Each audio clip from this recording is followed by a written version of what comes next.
Orang ateis punya definisi yang berbeda kalau ditanya jawaban seperti ini. Kalau jawaban gua mengacu sama hukum kekekalan energinya Einstein. Bahwa energi itu tidak bisa dimusnahkan, hanya bisa pindah dari satu massa ke bentuk yang lain. Tolong dikoreksi kalau gua salah ya, gua nggak sepintar. Oke, saya sangat menghargai tentang pendapat Bang Coki Pardede dalam video tersebut.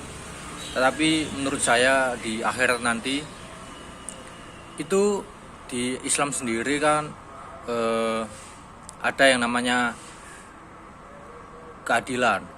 Nah, di akhirat sendiri itu kan pasti kita itu pasti mendapat ganjaran yang sesuai ataupun hukuman yang sesuai dengan kehidupan kita selama ada di dunia itu ya. Makanya menurut saya sendiri ilmu pengetahuan dan agama itu terkadang tidak bisa disatukan dengan logika. Karena agama di Islam sendiri orang itu ada batasan untuk melogika sesuatu yang menyangkut agama ataupun cara kerja Tuhan untuk melakukan sesuatu gitu. Tidak punya pegangan di akhirat, lo akan menjadi lebih lost. Kayak gitu. Apakah kalau lo nggak punya pegangan? Malah sejauh ini sih enggak ya Kang. Sejauh ini saat gue tahu bahwa tanggung jawab gue cuma sama diri gue sendiri, gue lebih tenang. Karena gue tahu saat ada masalah, gue tahu kemana gue harus melihat untuk bisa memperbaiki diri gue jadi lebih baik. Gue manusia. Oke, saya ngerti apa yang disampaikan dari Bang Coki tadi.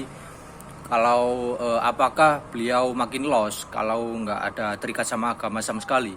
Jawabannya kan enggak, soalnya kan nggak ada yang terikat.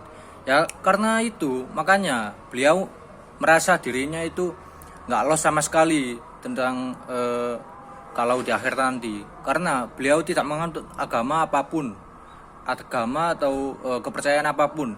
Dan itu menyebabkan dia tidak terikat dengan aturan-aturan agama atau kepercayaan itu sendiri. Makanya dia kayak ngerasa nggak lost. Kalau kita menganut kepercayaan atau keyakinan dan agama yang kita anut, misal Islam.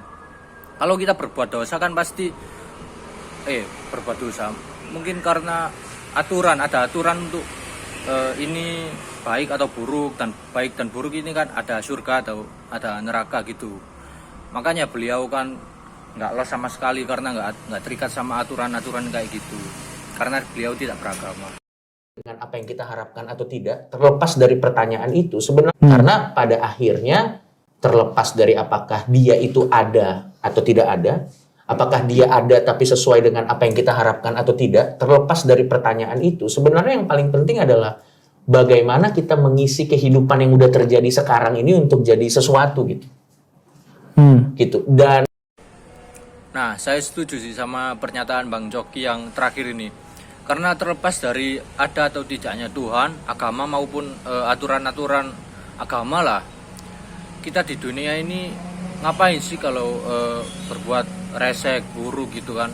Ya mending kita berbuat baik, kayak ada ketenangan hati gitu kan kalau berbuat baik.